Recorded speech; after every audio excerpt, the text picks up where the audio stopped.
سال ثواب کا صحیح طریقہ کیا ہے؟ قرآن و سنت کی روشنی میں وضاحت کر دیں۔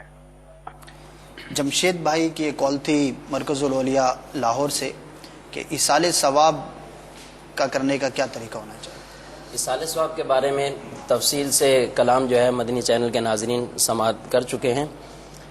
المختصر یہ ہے کہ تمام بدنی عبادت اور مالی عبادت جن میں نماز، روزہ، حج، اسی طرح قربانی، صدقات، فقراء کو کھانا کھلانا، تمام اس طرح کے افعال جو بھی کر سکتے ہوں، یہ سب جو ہے افعال قرآن و حدیث سے جو ہے وہ ثابت ہیں۔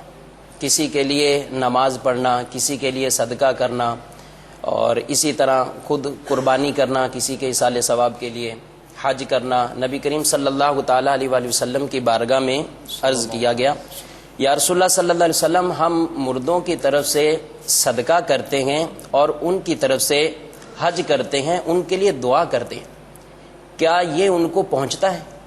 تو آقا دو جہاں صلی اللہ تعالیٰ علیہ وآلہ وسلم نے ارشاد فرمایا کہ بے شک یہ ان کو پہنچتا ہے اور وہ اس سے خوش ہوتے ہیں، اور فرمایا کتنا خوش ہوتے ہیں؟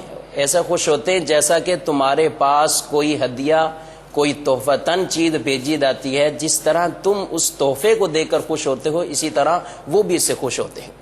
اور اس حدیث پاک میں حج کا بھی ذکر ہوا اور صدقے کا بھی ہوا، دعا کا بھی ہوا۔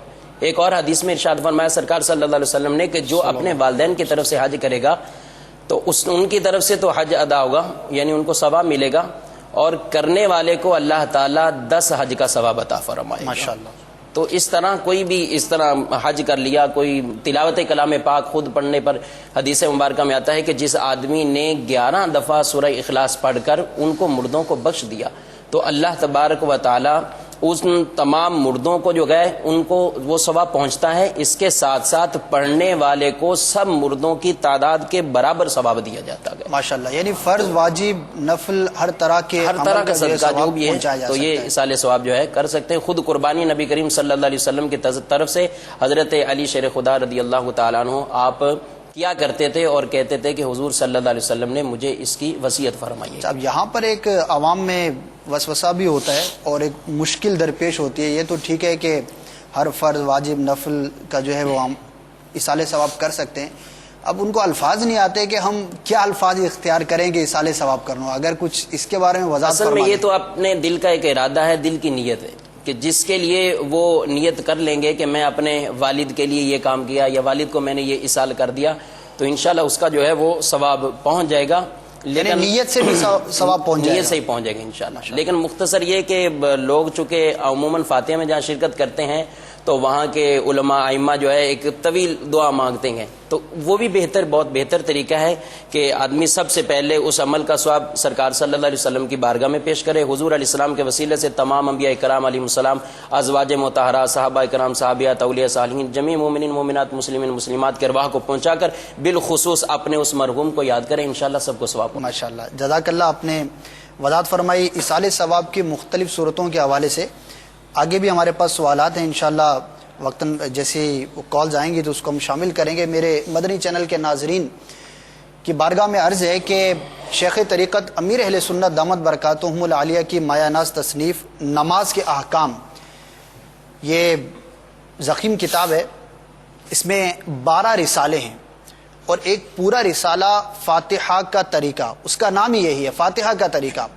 یہ کتاب حاصل کریں اور اس رسالے کو آپ پڑھیں تو انشاءاللہ عزوجل آپ کو فاتحہ کا طریقہ لکھا ہوا وہاں پر مل جائے گا۔ بلکہ یہ جو مروجہ ہمارا انداز ہے کہ چند صورتیں پڑھتے ہیں، پھر اس کے بعد کچھ آیات پڑھی جاتی ہیں اور پھر وہ الفاظ ادا کیے جاتے ہیں، تو یہ تمام مروجہ جو ہمارا طریقہ ہے وہ بھی اس کے اندر لکھا ہوا ہے۔ تو اس کے لیے آپ کو ضروری نہیں کہ کسی کو بلائیں اور اس سے جو ہے وہ گزارش کریں، اگر کسی عالم کو بلا رہے ہیں، امام صاحب کو بلا رہے ہیں تو بہت اچھی بات ہے، انشاءاللہ اس کا بھی ثواب ملے گا۔ لیکن اگر آپ خود کرنا چاہتے ہیں تو یہ طریقہ آپ پڑھ لیں اور اس کے مطابق آپ عمل کر لیں، انشاءاللہ آپ کے لیے بہت زیادہ آسانی ہوگی۔ مکتبۃ المدینہ جو کہ دعوت اسلامی کا اشاعتی ادارہ ہے، یہاں سے آپ کو یہ کتاب مل سکتی ہے۔ اور اگر مدنی چینل کے ناظرین میں کچھ ایسے ہیں کہ جن کے لیے مکتبۃ المدینہ تک رسائی ممکن نہیں تو گھبرائیں نہیں، آپ دعوت اسلامی کے ویب سائٹ www.dawatislami.net وزٹ کریں. وہاں پر لائبریری ہے. لائبریری میں انشاءاللہ آپ کو نماز کے احکام نامی کتاب مل جائے گی, اور نہ صرف اردو میں بلکہ انگلش میں بھی اس کی ٹرانسلیشن کی جا چکی ہے. تو وہ ناظرین کہ جو انگلش میں حاصل کرنا چاہتے ہیں, کسی ایسے شخص کو جانتے ہیں کہ جو اردو پڑھنا نہیں جانتا, فقط انگلش جانتا ہے, آپ یہ حاصل کر کے اس کو بھی تحفتاً دیجئے. انشاءاللہ عز و جل آپ کے لیے بھی ثواب جاریہ کا سلسلہ ہوگا.